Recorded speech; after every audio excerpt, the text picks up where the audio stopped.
ఈరోజు మా YSR Congress party MP Lok Sabha floor leader Mithun Reddy గారిని అక్రమంగా అరెస్ట్ చేశారు. ఇది అక్రమ కేసు, ఇది అక్రమ అరెస్ట్. ఈ అరెస్ట్ని నేను తీవ్రంగా ఖండిస్తున్నాను. వైఎస్ఆర్ కాంగ్రెస్ పార్టీ తీవ్రంగా ఖండిస్తోంది.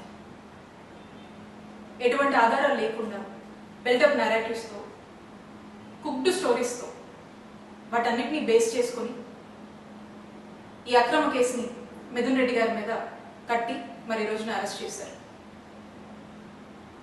అధికారాన్ని ఉపయోగించి కొంతమంది గవర్నమెంట్ ఆఫీసర్స్ మీద, గవర్నమెంట్ ఎంప్లాయీస్ మీద, ఇంకా కొంతమంది మీద అధికారాన్ని ప్రయోగించి వాళ్ళని భయపెట్టి, బెదిరించి, తిట్టి, అవసరమైతే కొట్టి, ఆశ చూపించి ఫ్యాబ్రికేటెడ్ స్టేట్మెంట్స్ని వాళ్ళ దగ్గర తీసుకొని ఆ స్టేట్మెంట్స్ని బేస్ చేసుకొని మిథున్ రెడ్డి గారిని అరెస్ట్ చేశారు. దీన్ని లిక్కర్ స్కామ్ అని పేరు పెట్టి senior retired IAS Dhananjaya Reddy గారిని, ఓఎస్డి కృష్ణమోహన్ రెడ్డి గారిని, చెవిరెడ్డి భాస్కర్ రెడ్డి గారిని, ఇప్పుడు మిథున్ రెడ్డి గారిని అరెస్ట్ చేశారు. మా హయాంలో, మా జగనన్న హయాంలో ఎటువంటి లిక్కర్ స్కామ్ జరగలేదు. ఇదే కాదు, ఏ స్కామో జరగలేదు. ప్రజల్లో లిక్కర్ కన్జంప్షన్ని తగ్గించి గతంలో కన్నా ప్రభుత్వ ఆదాయాన్ని నిలబెడుతూ, ప్రభుత్వ ఆదాయాన్ని పెంచి ఈ రెండింటినీ బ్యాలెన్స్ చేస్తూ కావాల్సినటువంటి మెజర్స్ తీసుకొచ్చినటువంటి పాలసీయే జగనన్న హయాంలో ఉన్నటువంటి లిక్కర్ పాలసీ. మేము దాన్ని చాలా ట్రాన్స్పరెంట్ గా జగనన్న హయాంలో ఈ పాలసీని అమలు చేయడం జరిగింది. మీరు అంటున్నారు కదా లిక్కర్ స్కామ్ అది ఇదని. అసలు వాస్తవంగా లిక్కర్ స్కామ్ ఎప్పుడు జరిగిందో చెప్పనా?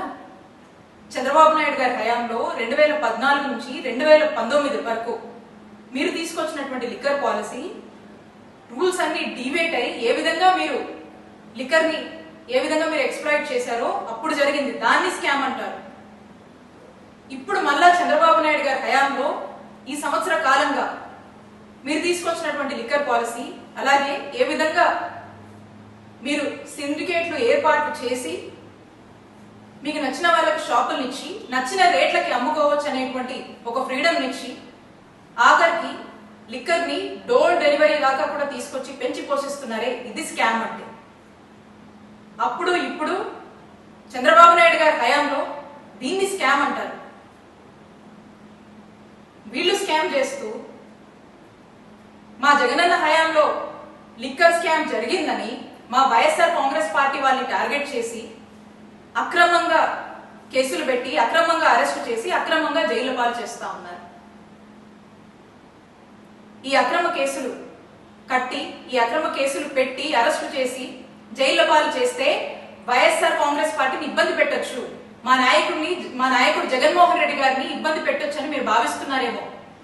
మీరు ఎన్ని ఇబ్బందులు పెట్టినా మేము ధైర్యంగా నిలబడతాము, ఎదుర్కొంటాము. వైఎస్ఆర్ కాంగ్రెస్ పార్టీ ప్రజల కోసం పోరాడుతూనే ఉంటుంది. మా నాయకుడు జగన్మోహన్ రెడ్డి గారు ప్రజల పక్షాన నిరంతరం పోరాడుతూనే ఉంటారు.